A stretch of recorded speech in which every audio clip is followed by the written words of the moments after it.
What's up, y'all? I am super duper excited today because I have my good buddy over here, Mr. Jaris, likes to get frisky brisky. What's up, Jaris? I do not like to get frisky, but how you doing, man? Thank you for the intro. I love it. I thought I'd throw you a quick curveball there right out of the gates and just see how you responded. Get this audience hooked right away. Get them listening. But I'm excited. No, I really am excited to have you here, man. This is going to be a fun episode. Your business partner, for those of you guys that haven't listened to this, he has a business partner, Tony Breuer. He was on an episode with me not that long ago, talking more about how to find money and where to get money and that sort of stuff.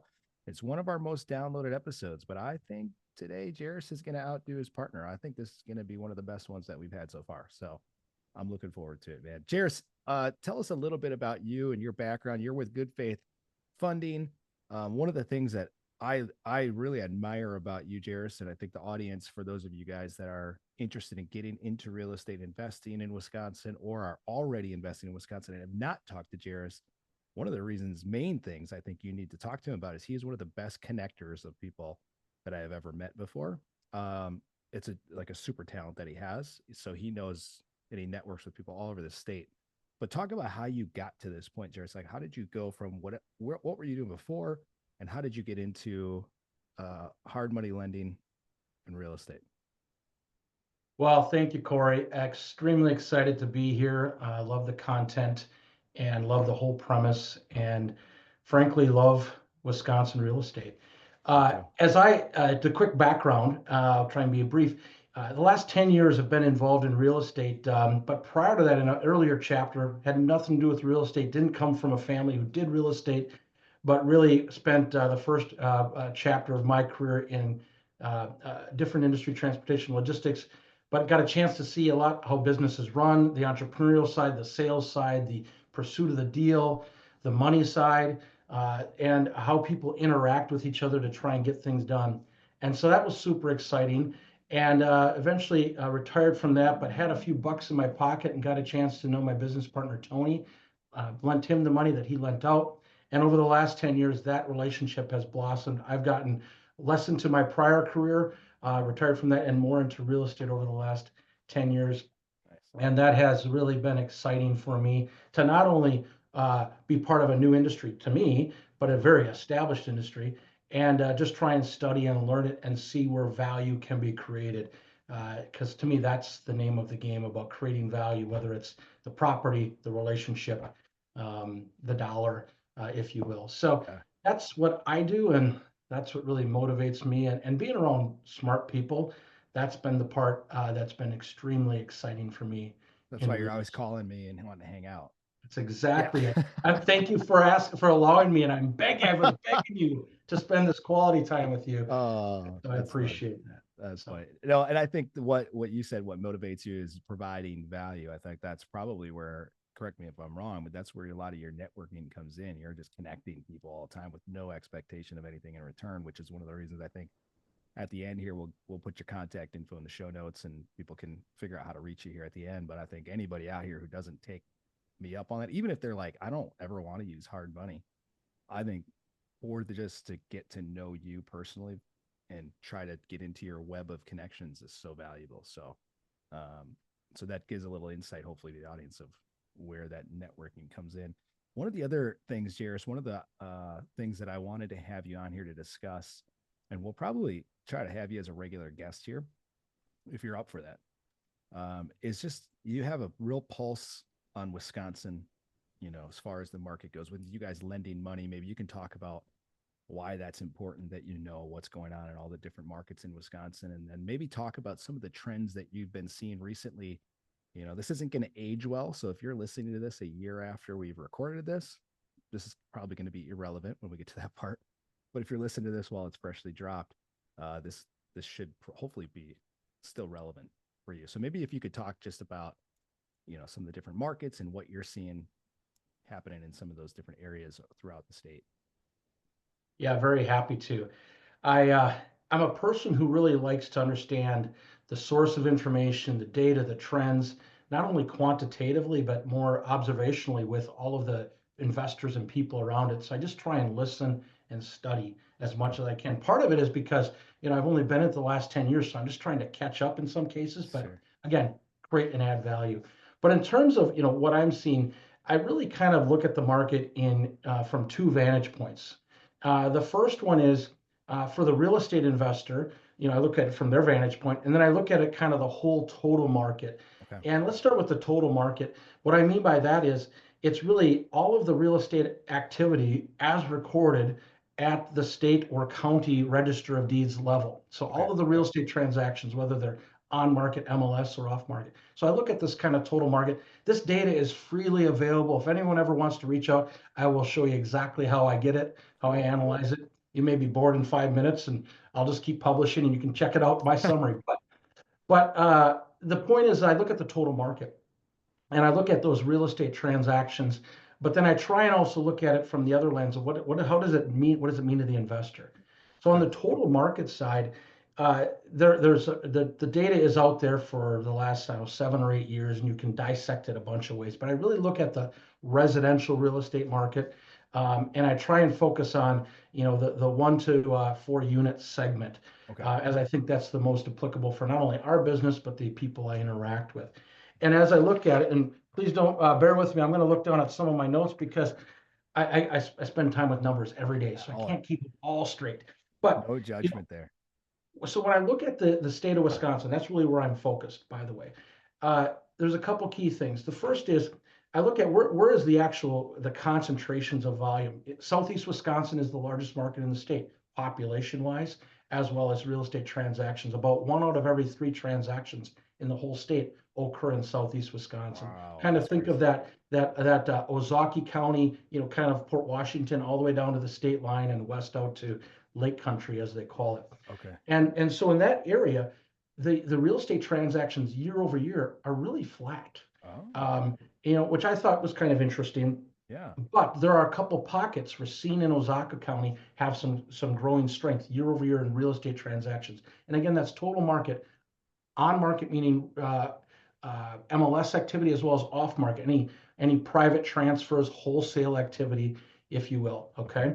Okay. Um, in the south central part of the state, that's about 1 in 5 transactions statewide.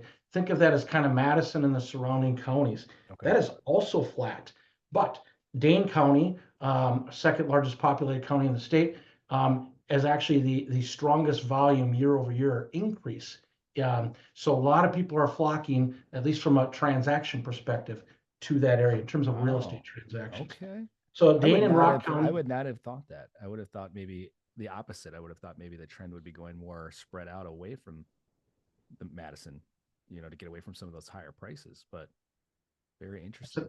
excellent point because in general, when I look kind of back at the whole state, when you see increases in volume outside of the metropolitan areas. Mm, So those adjacent counties around Milwaukee are seeing growth, but not Milwaukee County. But it's okay. kind of the inverse. In Dane County, a lot of growth, but the adjacent counties, not so much. Okay. So you're right, that is a little counterintuitive. Yeah. Uh, in terms of the next largest market, Northeast Wisconsin, 1 out of every 10 transactions statewide happen in Northeast Wisconsin. Think of kind of Green Bay down through the Fox Valley. Okay. And that actually has been the strongest market in the state in terms of a collection of counties, plus 6% year over year. So a Wow. lot of growth there. A lot of it is really in Outagamie County. Think of Appleton, for those that aren't familiar. That specific area has been quite strong, and the surrounding areas within Okay. that county. Now, what you're saying, when you're saying 6%, Jairus, let me just clarify this. Is that 6% increase in transaction volume or price? Great question. Transaction count. The Okay. actual unit counts that are transacted, transferred from one seller to a different, or one entity to a different entity. Okay. So great question. They do publish the actual dollar changes, and so that's another cut of the data. We could do. I'm really focused at this moment on transaction count. Cool. Cool. Maybe just a couple other newsworthy things, and then we can move on. But Yeah. as we look at the rest of the state, there's a couple areas that actually have some strong growth. For those that aren't familiar, kind of the Wood County, think of Wisconsin, Rapids, Nakusa. That area is growing, substantially year over year, 8%. Wow. The Sheboygan, Fond du Lac counties, and kind of the Manitowoc County, those areas are always very strong and have been very strong. In fact, Manitowoc County is one of the strongest counties in the state, up 20% year over year, which Wow. is wonderful and interesting from a lot of perspectives. That Uh, is. Manitowoc County is kind of in between, two major markets, Northeast Wisconsin and Southeast Wisconsin, so it's very reachable. Yeah. And I hear a lot of people chat about, Manitowoc County. Okay. Uh, One other one that's lesser known county, but still very popular for those that are in the far western part of the state is St. Croix County. That's right across the river from Minneapolis. That's seen some tremendous growth as well. Okay. Likely due to people maybe moving from one state to another or further out into the suburbs, can commute, etc. Sure. And then La Crosse County is always kind of a hidden gem, in my opinion, in terms of growth and strength. Yeah. Some pockets around the state growing, some others are not are more flat. Uh, Part of that could be where the population is moving. I did recently kind of share a little bit of what's been the population change over time. Dane Uh-huh. County, #1 in population growth, so that does kind of correlate to the real estate activity as well. So Okay. What do you attribute? I mean, I don't know if you have any data on this or just maybe anecdotal information, Jaris, on the Manitowoc County 20% increase. I mean, that's pretty drastic. Was it just a flat year prior and this year would be a normal year, or is there something happening in Manitowoc County that you're hearing or that you know of that's causing that increase? Purely anecdotal and kind of just more observation with what I'm seeing from not the investors that they're solely driving the market, but there has been, of all the counties, at least of the people that I talk to, there's been the most chatter about Manitowoc and Sheboygan counties in terms of areas they want to go to. Okay. In terms of, maybe that's not where they live, but they want to, it's a reachable county from, again, Northeast Wisconsin or Southeast Wisconsin. I think that, as well as, there's been some resurgence in that area in terms of some manufacturing and commerce, and with the ability to people to work from home. That's a reachable area from a drive, about an hour from each of those two major markets. So that could be part of it as well. Sure. Uh, so yeah, I think there's just some things going on there that are getting people excited, at least on the real estate side. Sure. So Well, and I know a few years ago, like when we first started in the wholesaling and investing in off market business, we started marketing to Two Rivers in Manitowoc, and it was like, I mean, people were calling us and they were like, "Ah, yeah, you can come buy the house for 20,000." I'm like, "What? This is Mhm. amazing!" And I drive out there and I'd look at the house and then I'd look at the comps and I'm like, "Oh, I got to stick 40 into it. And it's only worth 45,000. How, this doesn't make sense." And then, it seemed like something happened there in that area where values, like maybe this has been a consistent trend where maybe they started investing back in the community a little bit more and gentrifying it or whatever the case was. But values now are still affordable comparatively speaking to some of the other markets that you're going to compare it to Madison. Anything's affordable, but when we look even like Green Bay to Two Rivers or whatever, the prices are more affordable. And so maybe that's part of it too, is some of these smaller markets. Maybe you can just talk about what you're seeing with that. If some of the smaller markets of the mid to bigger markets in Wisconsin, what's happening there? Is that a trend you're seeing investors looking at more now? Or is that not necessarily the trend? Are people still trying to focus on the bigger Green Bay, Appleton, Milwaukee, Madison, Eau Claire, that type of stuff? What are you seeing on the folks you're investing with or that you're lending to? Yeah, great question. I think it is the mature investor has seen a lot of value in those smaller markets, smaller cities, because let's stay with your Manitowoc example, as maybe the after repair value or the future values of those properties once they fix up have kind of increased over. They still can see a lot of value in purchasing properties in those lesser populated, maybe lower demand areas. And so I see the investors thinking about, whether it's Manitowoc, um, frankly, Wisconsin Rapids, some of the cities and counties that are in between Madison and Milwaukee, from basically 94 south down to the border, people thinking about some of those towns and cities that they're getting excited about. Quick example, last week we were at a meetup and there was an investor there who said that she wants to buy everything she can in Watertown, Wisconsin. Now, not everyone knows where that's at, Yeah. but it is a smaller town in Jefferson County. But she said the demand there for housing is so strong that she's just looking for any rental she can find. Wow. That rehab and so there's the smarter investor. I think the mature investor, the one that's willing to kind of think outside of the immediate interstate system, is really gravitating towards where they can find those values and get that property for, somewhere in the 40 to $60,000 range, maybe 80 to 90, but either way, they fix it up and they can still pencil it out as a long-term rental or a flip. Some of those investors are also willing to travel even further distances. Was at a meetup this morning, and one of them talked about really looking at places that are in the 100-mile radius from their home. And surely they need to have their contractors and their relationships set up in those destination markets, but they're really branching out and really trying to target certain areas with their marketing and their connections. So there is more of that, but at the same time, some investors, whether mature, smart, or newer, still look sometimes inside the proverbial, metropolitan area because they still see value in certain neighborhoods, specifically in the larger cities. There's certain neighborhoods that they just know extremely well, and they'll focus on those neighborhoods that don't even like for those of us that don't live there. Sometimes we don't even know what those neighborhoods are called, but they know what locally they're called, Yeah. and they focus just on that and get excited about it. But there is a lot more people broadening out and looking elsewhere. Yeah, and you and I were talking prior to hitting the record button here, and I think one of the topics we discussed was, people's buy boxes a little bit. Can you talk a little bit about like what you're seeing with regard to the people who are starting to expand and why they're doing some of that expansion compared to the folks who are maybe got the smaller buy box, so to speak, of like being really tight on what they're trying to buy right now in the current market conditions? Yeah, a great question. So those that I think are not only geographically expanding their buy box, but they're also looking at the types of properties that they're buying, whether it's single family, multifamily, the duplexes, or the ones that they can convert if were applicable. But they're expanding that buy box because the numbers sometimes will pencil out a little better. There may be less demand or pressure in some of those areas that maybe are lesser known in the state. So they expand their buy box, and I think that's I'm glad you bring it up because I think that's a pretty important thing, not only to define your buy box, but to be somewhat creative and maybe think differently about which part of the geography in your buy box could still satisfy your goals and what you can accomplish.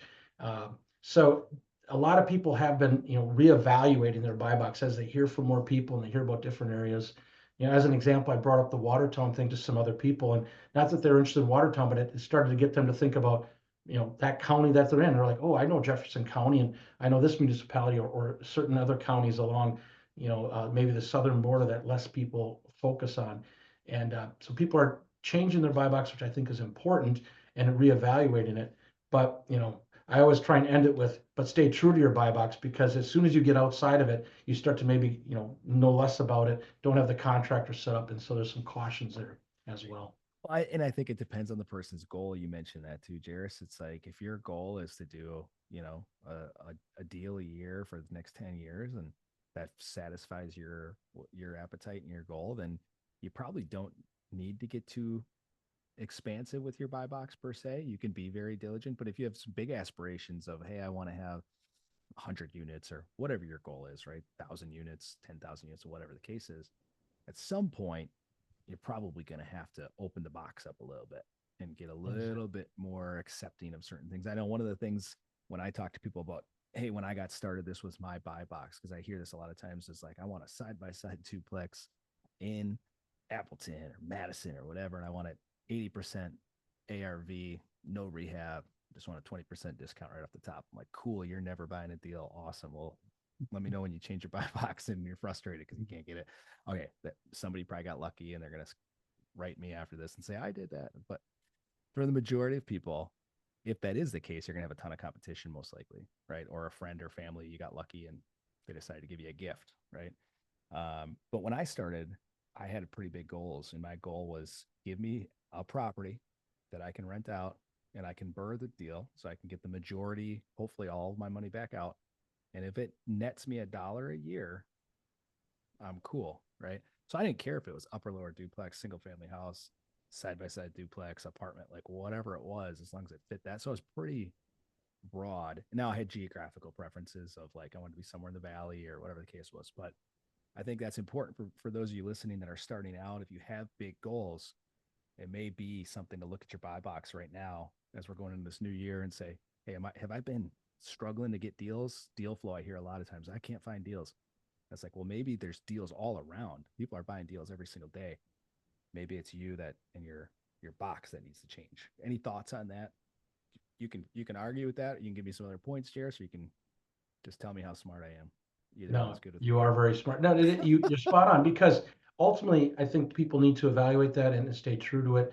And at the same time, the only thing I would add is that be sure everyone that every path of person that you cross, let them know what that buy box is, whether it's in Mm-hmm. person, um, publicly, online. Come to as many of the real estate meetups and or sessions that are out there and let people know. I mean, I just cited this person who I met just a couple times, and when she was very specific, I just filed it away. That person's interested in Watertown, and but either way, you let people know, Mm-hmm. and you never know what can come up. And of course, letting people know is only half of it. Then you got to still find it. You still have to chase the opportunity and Right. see how you can cultivate those opportunities. You can't just wait back for something to show up in your inbox and say, "Oh, here it is. Yeah. Here's the property of your dreams." You got to go find it, You got to obviously. find it. Yeah. And again, once in a while, you might get lucky. Blind squirrel finds a nut every once in a while, right? Mhm. But those of you that have big goals, you're going to have to work for it. You know, people think real estate's real passive, right? Right. Well, once you get it, it can be kind of passive if you're holding. But, if you're in acquisition mode, it's a lot of work. And you can do it part Yeah. time. You don't have to do it full time, but just important to know that you got to be always trying to find deals. I tell everybody, and you'll hear this on this podcast if you listen to more than one episode, your most important and highest income producing activities are finding deals and finding money. If you Mhm. focus on those two things, you're going to be pretty successful. So, Amen. Amen. um, finding money now, talk about that. So I want to talk about all these connections. Like you guys are a hard money provider, and we have another episode where we go all into what is a hard money provider. So if you guys haven't heard the episode with Tony, go back and listen to that. Tony Breuer.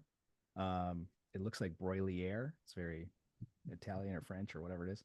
But talk about how are like people connecting out in the marketplace? How are wholesalers and buyers and sellers and lenders like? How are you seeing these connections happening? Yeah, What do you well, think of? there's multiple methods, and each of them have their merits, and sometimes there's some challenges with them.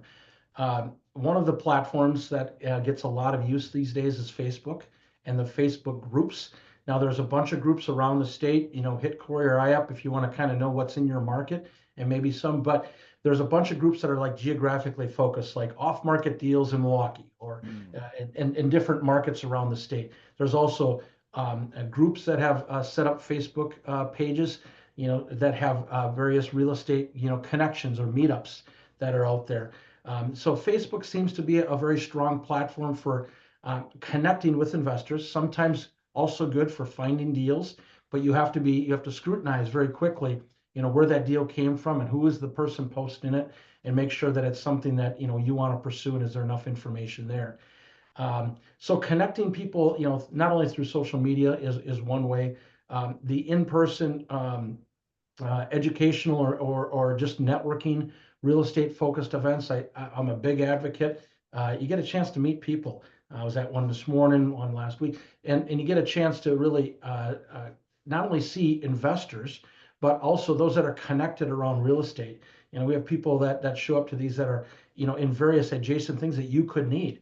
And so you get a chance to meet a lot of people. And oh, by the way, at those meetings, you get a chance to share what your buy box is and make sure that people know who you are and what you're looking for. You get a chance to introduce yourself. So those are some methods. But what we try and do, and I try and do, is try and connect those people. People will, and I'm not the only one doing this, but if someone is posting something that they've got a property they're looking to sell or disposition in Neilsville, Wisconsin. Well, not everyone knows where Neilsville is, but I just happen to remember a couple people that are interested in that market, and I'll tag them and try and at least highlight for them what's out there. A lot of time that's on Facebook, or I'll forward an email to them, etc. And so you're just trying to connect people that way. And again, as you alluded to earlier, do that, and we do that, just because we want to. We're not expecting anything out of it, because I just think it's the right thing to do. So that's people trying to connect the buyer and the seller. If a seller's got something, they'll post something, I'll connect it with some buyers, and vice versa. So you just try and do that as much as possible, because not everyone can see everything. And I'm not saying I see everything, but in the world we all live in, we have so much information, it's hard to consume it all. So I just try and highlight what maybe of interest to someone. Sure. And the irony is that a lot of times those people, get into that deal, and sometimes I hear they're already aware of the deal, which is great. Sometimes this last week I heard, well, they're the ones that sold it to that person, and that Oh, person's not trying to sell it. I'm like, so we get to see it full circle, which is yeah, great, that's great. and so you just get to see a lot of the activity. But through that, you get to kind of see who are the major players, at least the people that are frequently putting deals out or buying deals, and you can kind of start to get the landscape in certain markets. Yeah. So I'm trying to add value that way, whether it's be through social media, email, or sometimes I'll just pick up the phone and call someone and say, hey, did you see this, or are you aware of this new source of deals that are out there? Investor lift. People are starting to put things out on investor lift, Yeah. which I think is kind of interesting, and could be another source, for people. Yeah. But at the end of the day, you have to, of course, look at the source of the information. Who's introducing you, and make your own informed decision, because there's really not a barrier to entry to trying to post or sell a deal or buy a deal, Right. in the marketplace. And so you really just have to understand who's involved in the transaction, and just make your best educated decision. Yeah, for sure. For sure. Well, and again, I think that's what makes you and Tony so successful too, is all of the just connecting you guys do. And I used to be in a networking group with Tony, and the whole purpose of that group was to just connect each other in the group to other people they needed. And it was great. Like I got a lot of value out of it. I loved giving value to people by connecting them. And it just created a nice little ecosystem. And I think that's a lot of what we do. Anybody who's on our buyers list, we're we're connecting you to lenders like Jaris and Tony, because we want you to be successful. Whether you buy a deal from us or not, we want you to be connected into the people who we do business with. We know, like, and trust. We want to bring you into that network of people so that you can feel confident doing business with some of these folks, especially if you're brand new. A lot of times, I don't know that a lot of other markets, Jairus, and maybe you could talk about this just from experience with people outside of here, if you have any outside of Wisconsin, but I don't know of a lot of markets where people are so willing to welcome people into the ecosystem, so to speak, and give them the keys to the kingdom if they want to take action. What is your experience with that outside of Wisconsin? If you have any relationships outside of Wisconsin where you've had conversations about how they connect people, or if they're more tight to the chest, not showing their cards and not willing Yeah, to. fair question. A little bit of experience in some other states, and the experience really is, it is more close to the chest. They feel every person they come across, they don't want to talk about it because they could be a competitor, and are they going to lose out on the deal? And they all have kind of different channels that they want to get information and or deal flow. And they think that that's kind of proprietary, but it's really more public Yeah. information. I do find it very welcoming what we see up here in Wisconsin, but I will tell you, there's a couple people I know that do business here and in other states, in particular Texas and Colorado, and there is some similarities in certain markets, but Okay. Wisconsin is it's not the first state everyone thinks of in terms of commerce Right. or population or or real estate or whatever. So we get a little bit less pressure here, whereas other states, a little bit more popular in some cases, they get a lot of outside the state pressure, and it starts to create this competition or competition-like environment. And that sometimes doesn't bode well for people who just want to share their knowledge freely. Right. Like all of the Facebook groups that we have and the real estate meetups that we have that are actively attended and or participating in Wisconsin, I don't see a lot of that in other states. You see some pockets, but it's often very microcosm focused, and often motivated by someone who's got something to sell you, Right. maybe, and less about just bring people together and Yeah. be more abundant with your knowledge. So Yeah. Yeah, I think that's unique around here. Like we used to go to some RIAs, and I'm not knocking RIAs. I think they're great, and that's how we got started in real estate investing. But in it's like going to a CrossFit gym. Each one's different. It depends who's running it, right? But some of them, they are up there, and it's like 3 hours long, and it's people just selling you stuff for a good hour and a half, and it's like, can we network? Can we just learn something? Like, good Lord, our attention spans are TikTok now. It's 30 seconds. This podcast, exactly. nobody's going to listen to the whole thing. They're not even going to hear this part because it's too long, right? I don't know. No, I'm just kidding. Well, and no one wants to be lectured to or Right. told, but I'll tell you, at some of these networking events, Mhm. it's just pure networking. It is not uncommon. Like the one we're at this morning, at 90 minutes, people were still there talking and chatting. And it was only a group of maybe 15 people, Yep. but they were cycling around and getting enough value out of it where we actually had to move because they needed the space, the people that were That's letting us use the awesome. space at the coffee shop. So there's people that find value through the network. I think that's where the power is. And frankly, I'm a big fan of those that have a big networking component because I think that's where the value is created. There's a lot of educational things. Yep. Great to go to those sessions, Yep. but those where you can network, I think that's where the real value is because you get to look someone in the eye and really see how well they're willing to share the knowledge with you. And everyone, even if you're new in real estate, has something I think to share that others can gain from. I agree. One of the groups that we run, as you know, is the REI Success Club in Green Bay.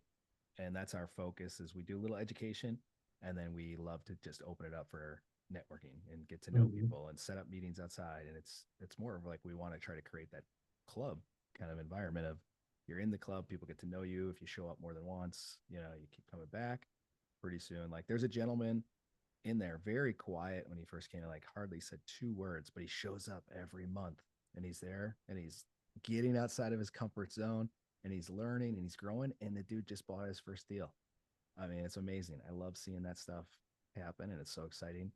And what did he do? He used the networking and the people that he met in the group to get himself to the point where he felt comfortable starting to make offers and then finally getting one and following through on closing the transaction. So that's a lot of the power of these networking groups. I agree 100% for sure. Jaris, what else are you seeing in the market or just in your conversations? Because real quick, if you don't mind me asking, how many deals will you guys lend on this year? Like how many properties? Oh, it'll be in the uh, probably 400 or 500 range. Wow. Yeah, by the end of this year, and and so that's in the proverbial sales funnel. That's meeting over 1,000 people, and how many actually end up being a borrower, and how many are repeats and new borrowers. Sure. And so that gives us, and so we're blessed in a lot of ways to just have those relationships, over time, and frankly, get a lot of great people coming to us through referrals, such as, frankly, from you, Corey, and your group, and people like you in your circles that we're blessed with. But that frankly comes with a lot of going to these meetups. Just a quick callback to that, and getting on the road. I mean, someone said to me yesterday, I was meeting with them, like they asked me in a somewhat surprising way, like, you drive to Milwaukee to go spend 2 hours and talk real estate? I'm like, yeah, every month. And every time I leave, I'm like, that was the greatest 2 hours that I spent this week in terms of the return on investment of that time. Sure. And so there's a lot that goes into it, but we're blessed to do it. And but in terms of other things, I think let's just talk a little bit about deal flow. Sure. I think the wholesaler community, WDP being frankly the strongest as far as I'm concerned. And I say that, Corey, even if you weren't on here. So absolutely. But the wholesaler side, there seems to be the quantity of wholesalers seems to be expanding. Whether you're in state and you're marketing properties in the state or out of state wholesalers doing various calling, that seems to be expanding. That's why you just got to be very careful and scrutinize where the deal's coming from. Do they control the deal, etc. But the opportunity for off-market deals through the wholesaler channel seems to continue to be strong. You can find a lot of those by not only contacting them, reach out to me. I'll be happy to kind of connect you with who you may be interested in chatting with. But also, a lot of things get posted on Facebook. And that's where, again, you got to scrutinize it a little bit. But you can kind of watch the traffic and see who's posting what, and just kind of see who may have deals in the markets you're interested in. But I think the key thing there is try and find a way to have a personal conversation with that wholesaler, someone on their team, to understand how they work, how they can, you as the buyer can portray your buy box to them, obviously, but also portray to them that you're a legit and active and serious buyer. Because there's more buyers than there often are sellers. That's the imbalance in a good way of supply and demand here in our state. And so how can you as a buyer portray yourself as a desirable buyer to that seller or wholesaler? Sure. So the wholesale activity, I think it remains quite strong, but it is getting, there's a lot of players but there are, I think, a shorter list of those that have a good amount of deal flow, good deals, got the process organized and share that out there. Not every deal is posted online. Some just go to private lists. So how do you let that wholesaler know that Yeah, you are, a buyer in a certain area, and hopefully you can get a deal, funneled to you off of their list. for sure. So deal flow on the off-market wholesale side remains very strong. Okay. I mentioned earlier a little bit of investor list seems to be a tool that doesn't have a lot, but some. Hmm. Obviously, just general Facebook posts that you can watch for out there. Just talking with other real estate investors.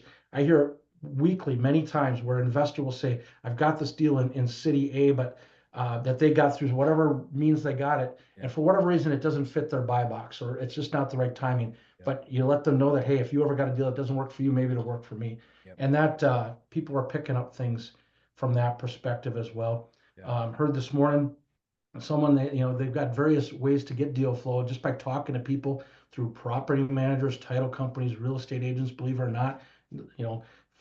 Have some off-market things that they're aware of that maybe you can get some leads from them. So just a lot of lines in the water, I think, Yeah. is what it comes down to. Yep. So Yeah. And I think what's interesting, you've kind of mentioned it now a few different times, Jaris, in different contexts, but one of the things you mentioned was, telling people what you do and what your buy box is. And I think that's so important. Like my first wholesale deal I ever did, 2017, I got it under contract in 2016, and I was doing some of my own marketing off market. And I was at a networking event, a RIA group, and I met a lady there, and she told me she likes weird properties. Like she likes to like she likes to use her creative brain, and if there's a way to kind of get creative with it and make it work, she likes that, like redoing things. So I come across a 1 bedroom, 1 bath house. I wanted rentals. I'm like, I don't really want to rent this thing, but I'm like, oh, somebody might buy it. So I locked it up. And I didn't really know what I was doing. And I remembered her saying that. And I thought when I was there, I was like, I bet somebody could add a basement to this and make it a 3 bedroom. I don't want to do it, but I bet somebody could. And I called her up. She brought her contractor through. Sure enough, I got paid $5,000 for the contract and did my first wholesale deal. But it came from networking. It came from listening to what is somebody interested in buying? And then, oh, I have that thing. That's all we're doing as wholesalers is connecting, right? absolutely, We're connecting a absolutely. buyer and a seller, and there we go. And that's I so love that's it. I love it. I Great just story. wanted to hit hammer home on that point of like tell people what you're interested in, and then if you are a wholesaler or an aspiring wholesaler, listen to what these people are telling you. Take notes, do whatever you have to do. Jairus, you've mentioned a couple times you file it away in the file box, and then all of a sudden that's how my brain works too. Somebody mentions it, I'm like, ooh, I got somebody for that. Mhm. Plug them in. So I think that's Exactly. an important point that I wanted to bring up today. Um, Maybe one more trend, Corey, if I yes, can. please. There's a lot of chatter about how to finance the deal out Mm-hmm. there. And and Corey, you know a lot more about this than I, but a lot of talk about different ways, seller finance, sub two, trying to get creative with, using maybe multiple portions of private money. Um, I think so a lot of chatter about that, and it probably is maybe for good reason in general as they see kind of higher long-term interest rates and they want to get more creative, and also it just people get educated on different ways to do deals. Yeah. I think the part that I hear those that have really gone through that is you really want to make sure you know exactly what you're doing. Talk to someone who's smart about it, a good title company, maybe someone like yourself, Corey, who can really guide you through some of those key aspects because there could be a good deal there. Yeah. Seller finance is a pretty common topic, Yep. but you got to have a seller who's willing to do it. And there's a bunch of caveats there. So Yep. how to finance the deal and get creative is something that I think is growing in attention. And the beauty is there's people like yourself, myself, my business partner Tony, and others who are just willing to hear your puzzle and give you some ideas, no matter what it means for us. It doesn't matter what it means for us, Mm-hmm. but really take heed is my recommendation to the investor who's thinking about those things. Take heed from those that have walked in your shoes before, because those are not easy transactions. No, They're complicated. You've got to make sure you navigate it right. Paperwork's got to be right, for sure. etc. And oh, by the way, you got to have two interested parties that are willing to do this creative deal, Yeah. which sometimes becomes challenging. But that is a growing trend. People getting excited about that, and I think that's great. Yep. But you have to just step very cautiously, through that. Yeah, for sure. When we started, we were really interested in everything real estate. It was like, give me all of the knowledge, right, and everything.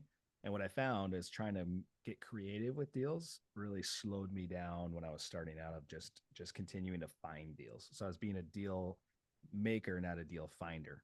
That makes sense. Mhm. As we've gotten more deal flow and we've got more seasoned, and then we started to slowly add the educational piece of the seller finance piece to it. And now it's like, okay, cool. What do I want to do with this deal?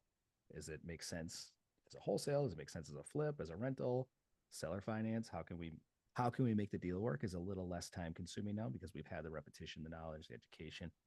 There's an episode, if you folks go back, I don't know if it's episode 5 or 6 or something here, but we had attorney Sean St. Clair on, who spoke at the REI Success Club one night.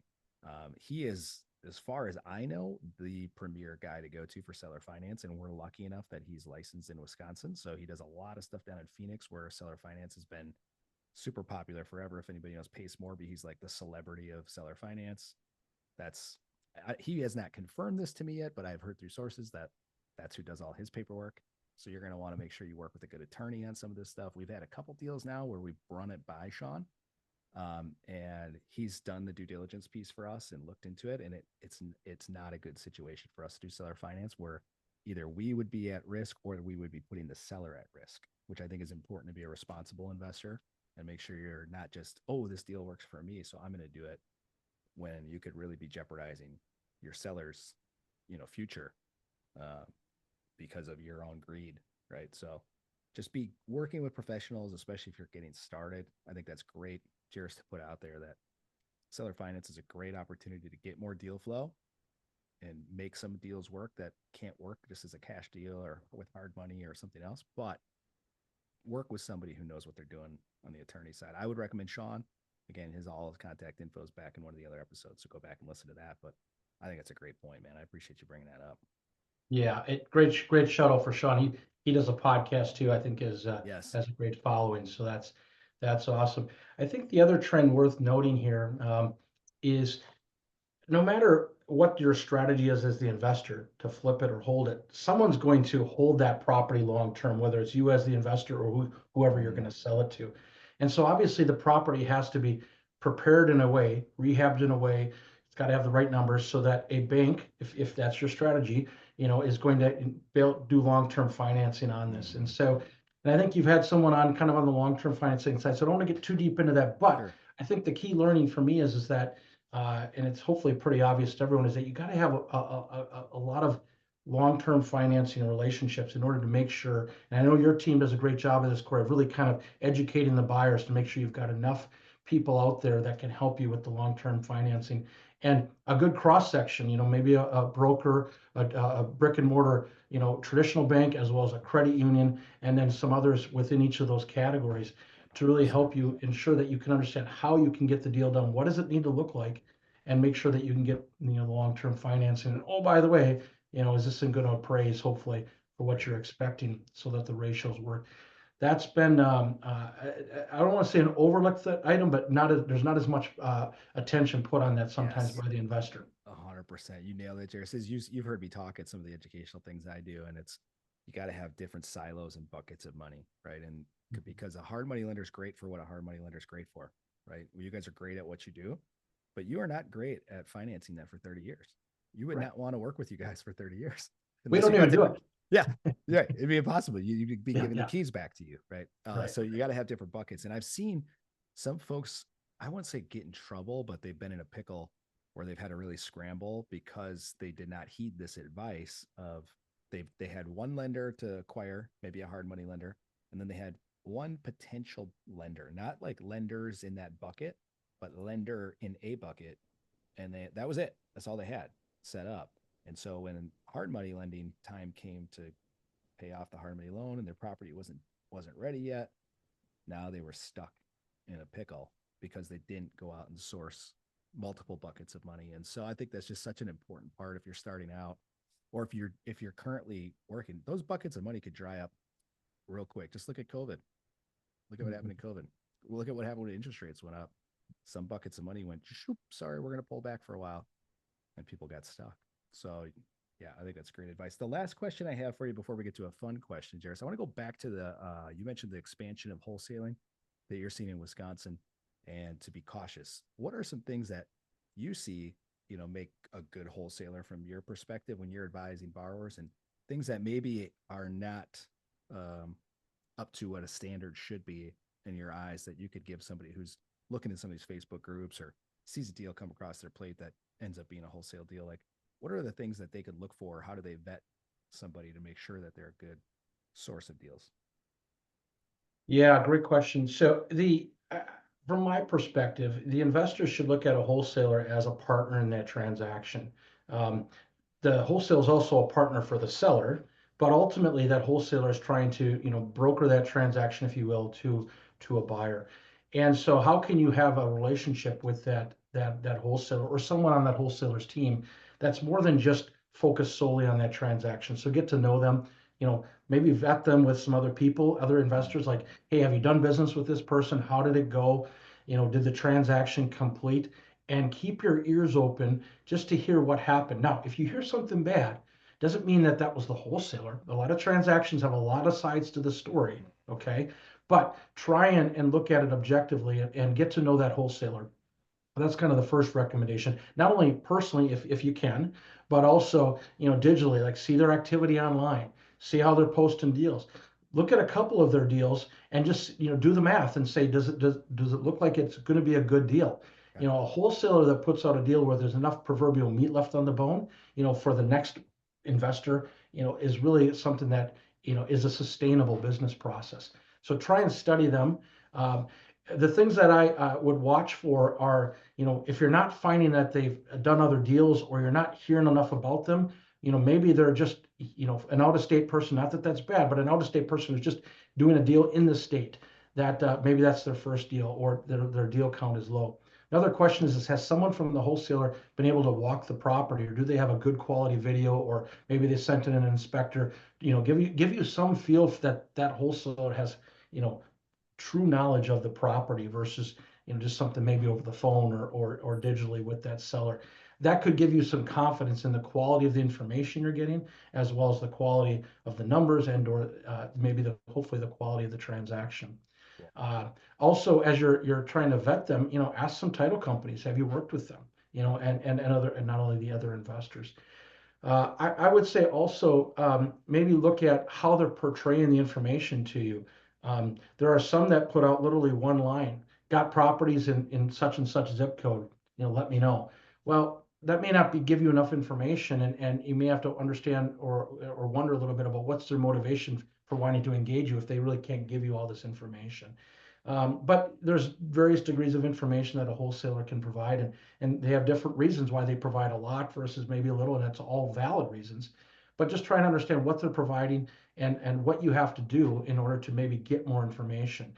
Um, the last part is what are they asking of you in order to be, a potential bidder on this? Is it a reasonable ask? Whether it's you got to respond within a certain time frame or earnest money or whatever is, the ask of you in order to properly bid on this. And is it going to be, in my opinion, done, through a proper transaction, at a title company, et cetera, so that you can be confident that this is actually going to be a legitimate transaction. So I think really trying to vet all of that about the wholesaler, the references, what they're portraying, what they're asking of you as a bidder, I think really will help you understand, the quality of what that transaction could be. Yeah. Um, I think there the are title there are company was a big one too. Like, if they're not going to work with a title company, then you got to be like, well, that's shady. right, exactly. Yeah. So if you don't mind me asking you, Corey, so like when you guys do a transaction, Mhm. if a buyer has to put down some earnest money or whatever, where does that money go and how do you handle that? Just as a Yeah. quick example. Yeah. So, quick example for us internally, we used to have it deposited at the title company. Mhm. Issue was we had a couple buyers back out of deals on the last minute, and then we, as the wholesaler, we still have to close that transaction if we've given the seller, you know, we we have out clauses in all of our contracts, but we have a Sure. relationship. We get close, so we're going to close it. And so we had egg on our face with these sellers, and then we had to go to the title company, and then they would want us to sign a we have to sign something, and then the borrower has to sign something in order for us to get that earnest money released to us. And I Mhm. thought that was garbage. And Yeah. so I created a separate account at our bank that only Right. holds earnest money. Good. We don't do anything with it. It just goes in there. It stays in there. We might earn 10 cents a year of interest. I don't even Yeah. know, but That's not the purpose of it. It's just really to eliminate us having to have a title company decide who's going to get that money or try to hunt down that buyer now to get them to sign the thing to get us to release their earnest money. So we do it that way. I don't know. I'm not sure what other wholesalers are doing around the state for earnest money, but that's how we handle the earnest money process. I like it. Very effective. And at the end of the day, it's something you as the wholesaler can control the process. And I think that's very reasonable. So I really think that's kind of how I would advise and have advised people to kind of evaluate. We don't claim to know them all. We see enough traffic and see enough activity. We'd be happy to give you our opinion or our thoughts, or if you're looking for someone, happy to refer you. But, I do see enough activity where, even as I'm not out there actively investing or buying today, but I start to wonder a little bit about, is that transaction going to be what everyone hopes it will be? Or that looks like a great presentation of the information. Those that put the information out there, again, quick shout out for WDP, in a very organized and methodical way, I think allows you as the investor to run your numbers, in the evening, maybe when you're at home, and you don't wonder about the deal, or you don't wonder about a missing piece of information. You've got it all for you, because I would think a wholesaler or seller would want you as the buyer to have everything you can do, all the information in front of you to evaluate it properly. And I think that's, to me, one of the key litmus tests as an investor when you're talking with anyone in a transaction, in this case, a wholesaler. Do you have all the information and not wondering about any part of the transactions? Correct. Yeah. And we include inspection reports with 95% of ours. If it's a newer house, we don't. Or if it's like a shell where you're going to have to rebuild it, we typically don't invest the money because you're going to have to do it all anyway. So why get the inspection? But most cases we include an inspection report because I'm an investor. I have 130 units or whatever. Like if I'm going to buy a property and we don't do walkthroughs anymore until you get the property. Just logistically, sellers don't want people walking through the house. That sort of thing is what we found. And then what we found is investors now in this day and age, when COVID happened, everybody got used to digital, right? No longer some investors still need that emotional feel to walk through the property and feel the property. But most of the people that are looking at it from a business standpoint have found, give me the numbers, give me the rehab, let me see the layout, let me see the location. Here's my offer. Boom, done. Really easy. And so I wanted to make our process like where you could sit on the toilet instead of scrolling Facebook, you could run your numbers and evaluate a deal. If you're going to be in there for 20 minutes, you might as well run the numbers on a be productive and be productive, right? Multitask. So that was my goal of give you all of the information you could possibly need to make an offer. And of course, inspectors don't catch everything either, but that's why you're an investor. You have to have some kind of, savviness or knowledge to know like, well, I'm going to budget because of this or whatever the reason is, what you see in the video, or maybe you couldn't see something, or maybe whatever the case is, so you just budget for that. But you get as much information in their hands as possible so that the investor keeps coming back to you. If you're a serious wholesaler, you want investors coming back and buying deal after deal after deal after deal. You want to feed their addiction, right? And they need to feel comfortable with the process. So for the investor community, if I can kind of bifurcate just for a moment here, the wholesaler, what WDP offers is, I think, in a great way, above average in terms of the information that you as an investor could get, the inspection report being one of them. I think that's great. But just to kind of temper the rest of the investor community, not every wholesaler will do that.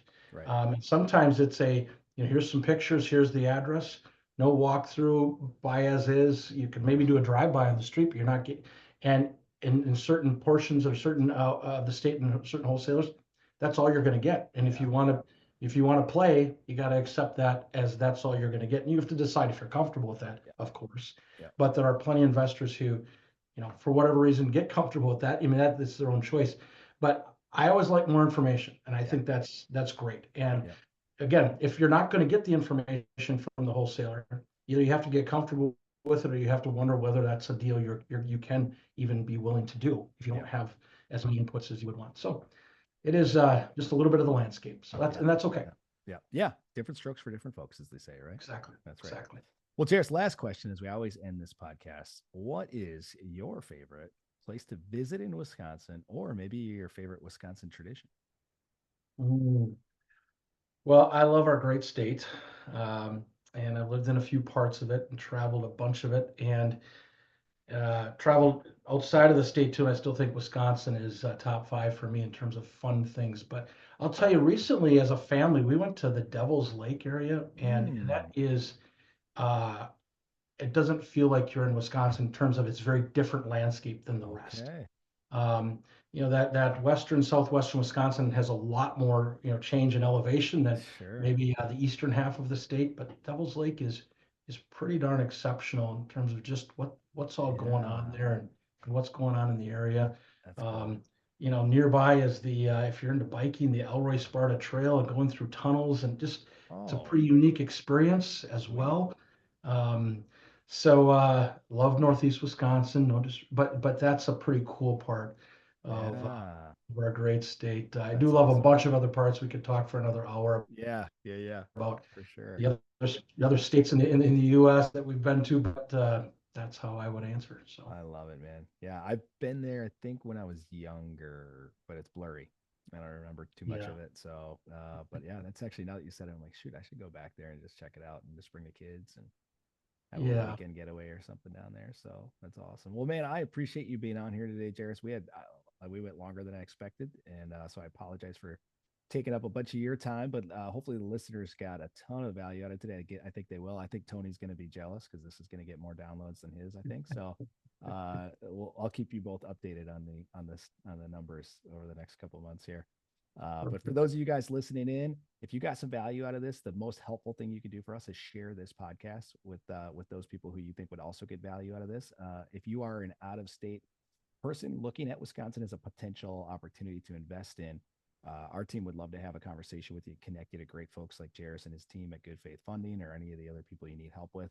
If you're new to investing in general, we would love to have that conversation as well and help you get started in your real estate investing journey. Jaris, for those people who want to connect with you directly, what's the best avenue for them to get in touch? Uh, you can come to our website, goodfaithfund.com. You can email me, Jaris at goodfaithfund.com, or hit us up at any of the real estate meetups. Would love to chat and just hear your story and love to hear about your goals and your puzzles. Awesome.